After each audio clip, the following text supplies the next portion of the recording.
Sebuah serangan udara mendadak menghantam pangkalan militer. Balasan datang tak lama kemudian. Rudal menghujani kota, dan dunia pun terkejut. Apakah ini awal dari perang dunia selanjutnya? Assalamualaikum warahmatullahi wabarakatuh. Selamat datang di channel Doc Hikmah, tempat di mana kita mengupas tuntas sejarah, geopolitik, dan peristiwa dunia dari sudut pandang yang penuh hikmah. Hari ini kita akan membahas topik yang sedang hangat diperbincangkan, ketegangan antara Iran dan Israel yang semakin meningkat. Apa dampaknya bagi dunia Islam jika Iran dan Israel benar-benar berperang secara terbuka? Apakah perang antara Iran dan Israel benar-benar akan meletus?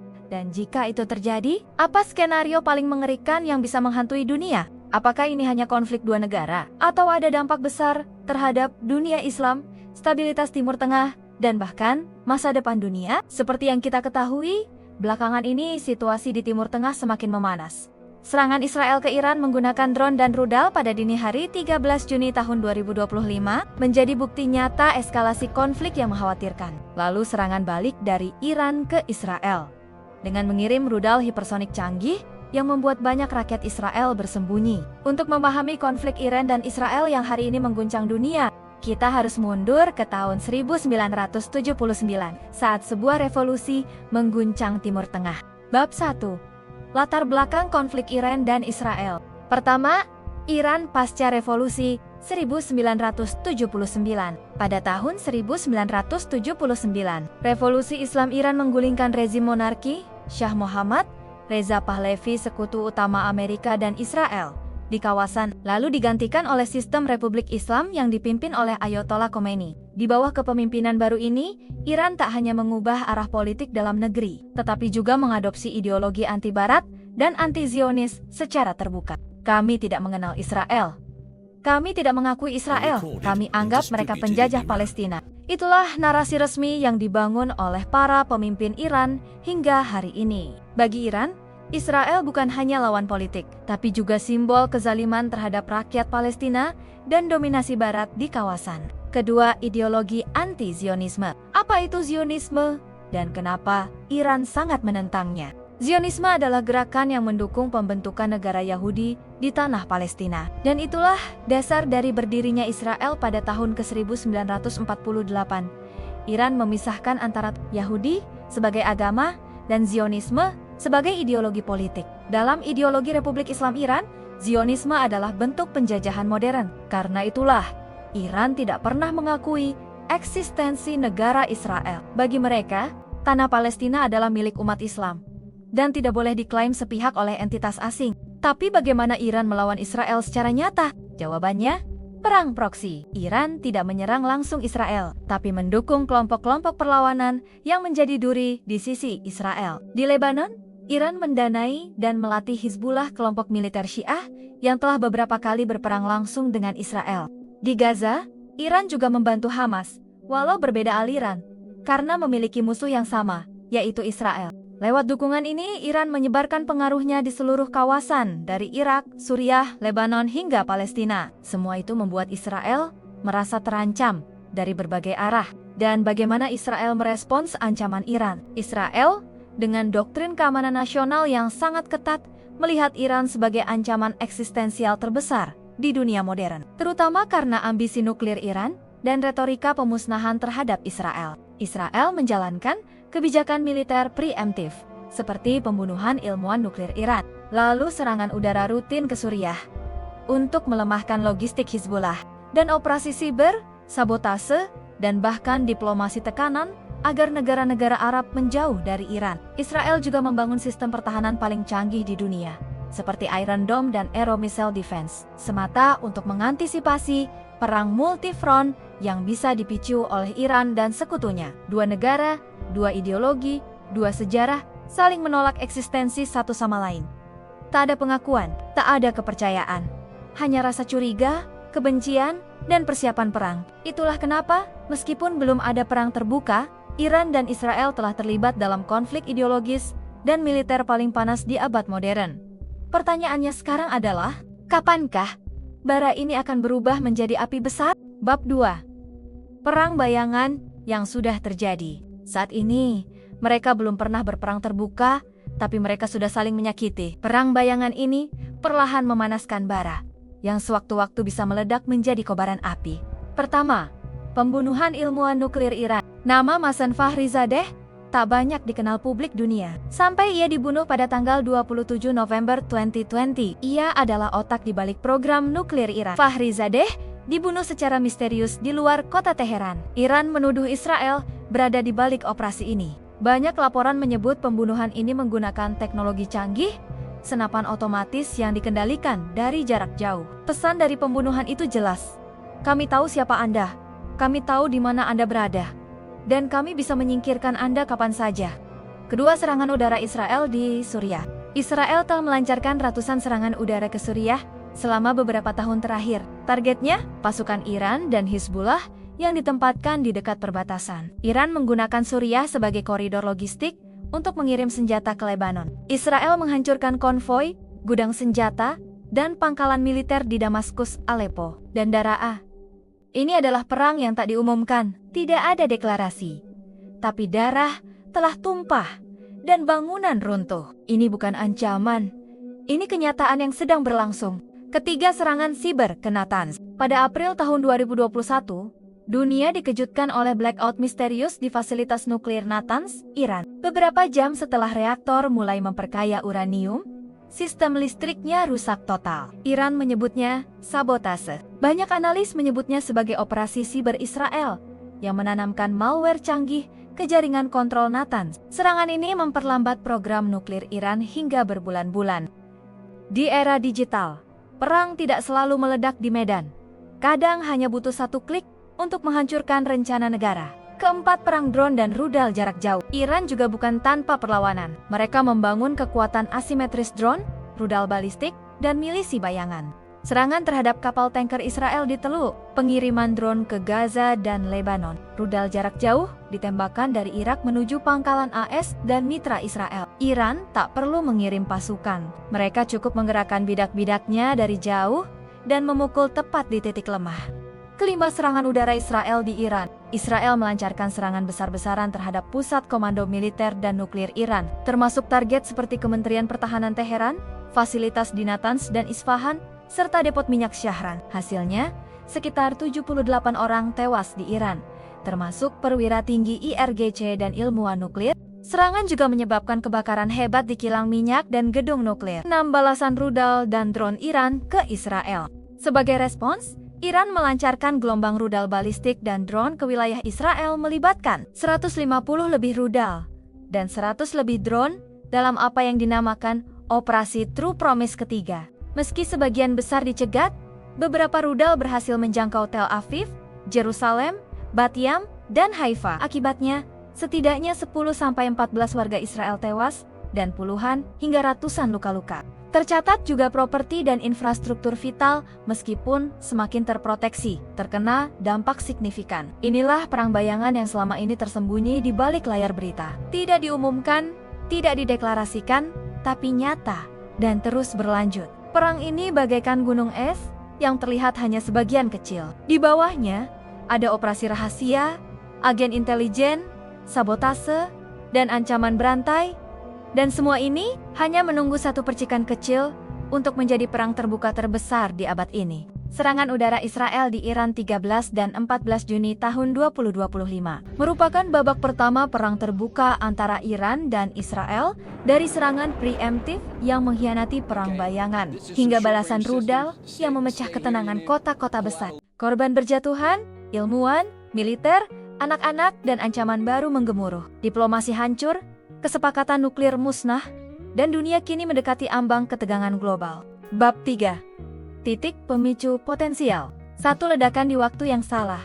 Satu provokasi kecil bisa menjadi pemantik dari api besar yang tak terkendali. Pertama, Iran mencapai senjata nuklir. Iran telah memperkaya uranium hingga tingkat mendekati senjata nuklir. Banyak analis percaya, hanya tinggal hitungan bulan, bahkan minggu, sebelum mereka mampu menciptakan bom atom. Jika Iran berhasil, Israel tidak akan tinggal diam. Doktrin keamanan Israel menyatakan, kami tidak akan membiarkan musuh kami memiliki senjata yang bisa memusnahkan kami. Maka, serangan preemptif seperti ke Irak 1981 dan Suriah 2007 bisa kembali terulang. Namun kali ini, dengan skala yang jauh lebih besar, bom belum meledak. Tapi ketakutan sudah menghantam. Kedua serangan langsung ke fasilitas vital Israel. Iran, atau sekutunya seperti Hizbullah dan Houthi, telah memiliki rudal jarak jauh dan drone kamikaze yang mampu menjangkau pembangkit listrik, fasilitas nuklir Dimona, bahkan Tel Aviv. Satu serangan yang berhasil menembus pertahanan bisa memicu respons brutal Israel, apalagi jika korban sipil jatuh dalam jumlah besar. Satu rudal yang salah sasaran bisa menjadi deklarasi perang resmi. Ketiga, Masjid Al-Aqsa diserang atau dinodai.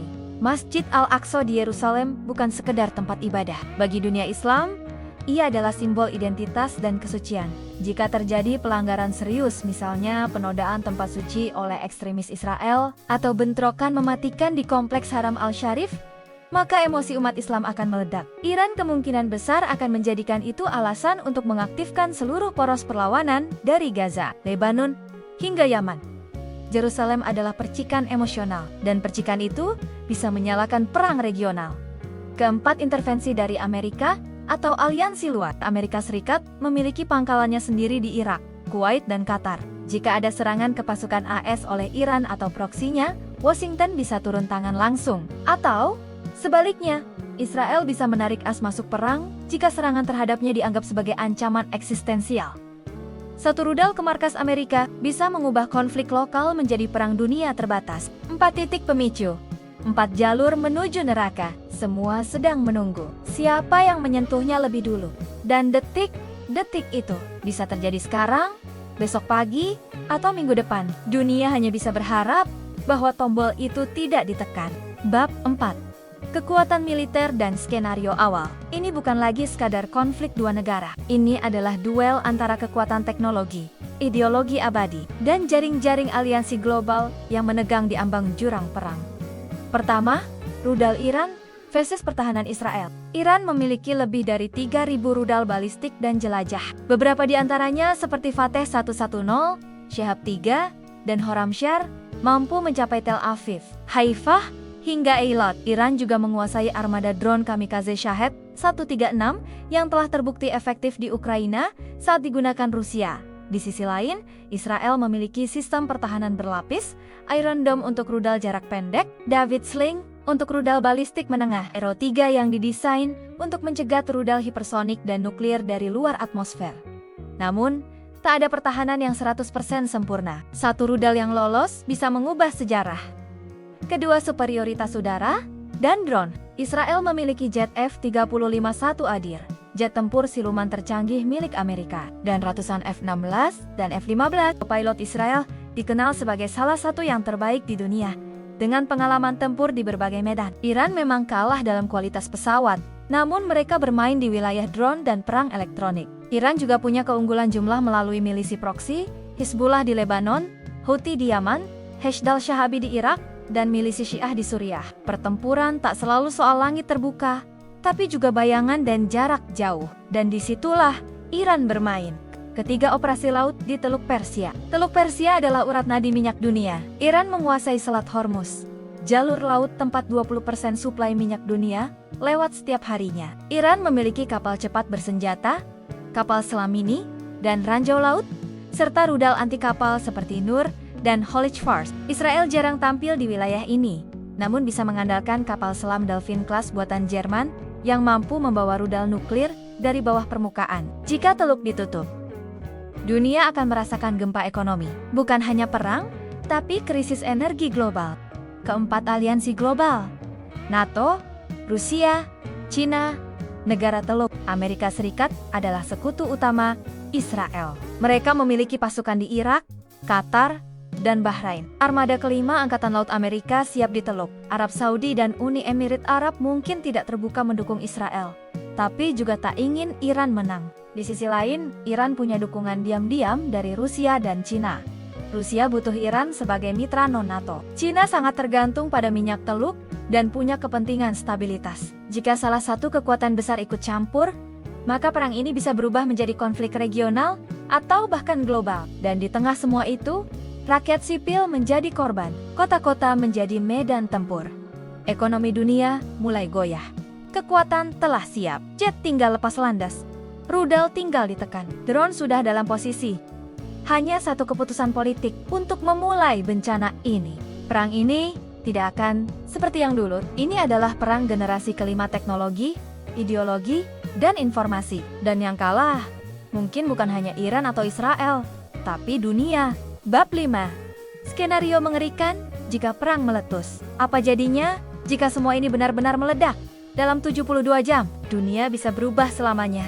Pertama, Israel menyerang fasilitas nuklir Iran. Serangan awal dilakukan oleh jet F-35 Israel, menyusup malam hari ke wilayah udara Iran, menghantam Natanz, Fordo, dan Isfahan pusat nuklir utama. Beberapa target berhasil, sebagian digagalkan pertahanan Iran. Tapi dunia tahu, perang telah dimulai. Satu ledakan di Natanz bisa memicu 1000 ledakan lainnya. Kedua, Iran membalas Tel Aviv menjadi target. Iran merespons dengan 300 rudal balistik dan drone. Diarahkan ke Tel Aviv, Haifa, dan pangkalan militer Negev. Iron Dome dan David Sling berusaha menahan. Tapi beberapa rudal lolos, menghantam kawasan sipil. Korban sipil menumpuk. Dunia berduka.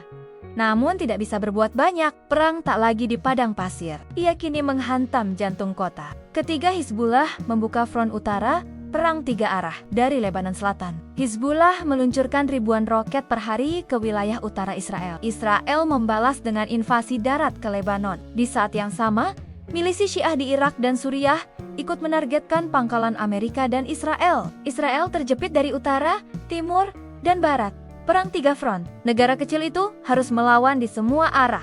Sekaligus, keempat, Amerika Serikat ikut campur dan Rusia bereaksi. Amerika mengaktifkan armada kelima dan menyerang pangkalan IRGC di Suriah dan Irak.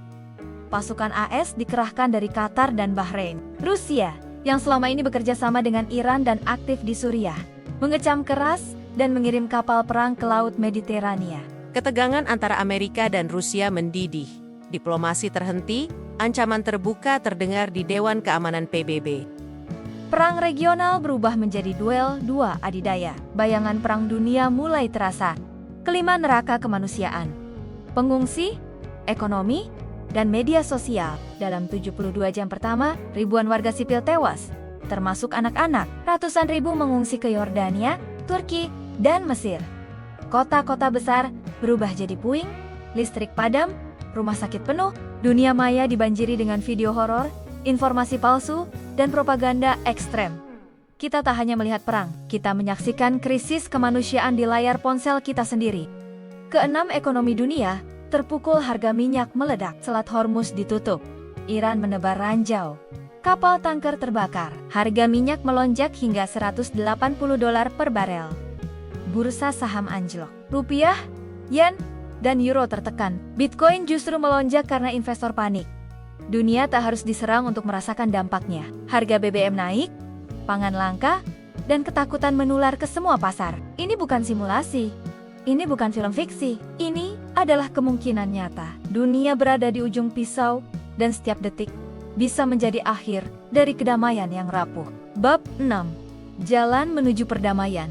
Apakah masih ada harapan? Saat awan perang menggulung langit, dan dentuman rudal menggantikan nyanyian pagi, muncul satu pertanyaan abadi.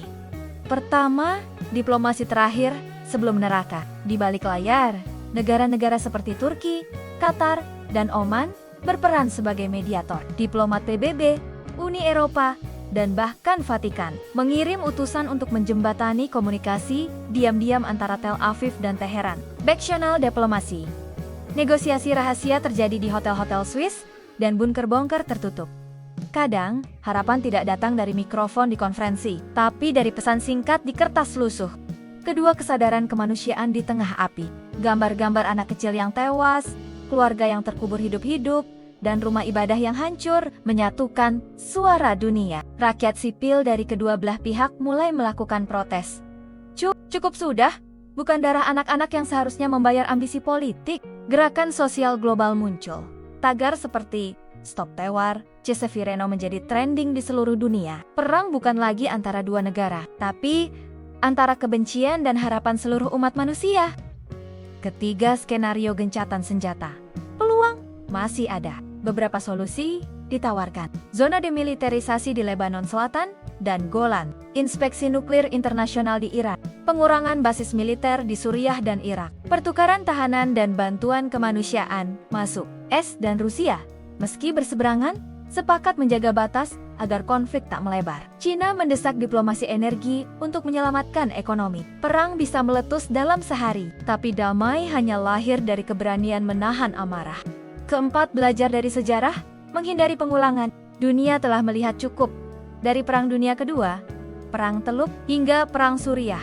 Setiap konflik selalu berakhir dengan luka, kehancuran, dan generasi yang hilang. Israel dan Iran bisa memilih untuk tidak mengulangi sejarah yang sama, karena mereka pun tahu tak ada yang benar-benar menang dalam perang. Negara bisa menang, tapi rakyat pasti kalah. Kelima, refleksi terakhir. Masa depan ditentukan hari ini. Generasi muda di Teheran, Yerusalem, Gaza, hingga New York sedang menyaksikan semuanya. Mereka akan tumbuh dengan ingatan ini, dan mereka akan menilai kita.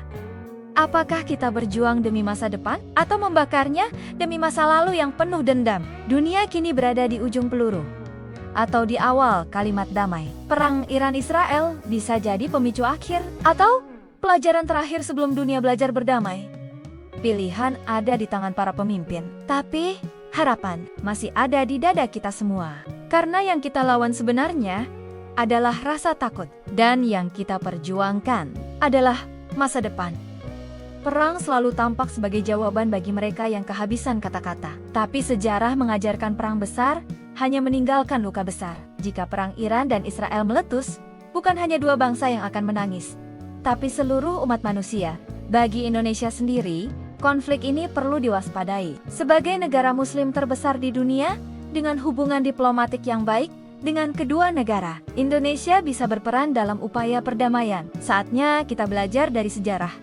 Saatnya kita bersatu, bukan saling memusnahkan. Jika video ini bermanfaat dan membuka wawasanmu, jangan lupa like, subscribe, dan nyalakan notifikasi. Karena di Doc Sigma, kita tak hanya melihat fakta, kita mencari makna.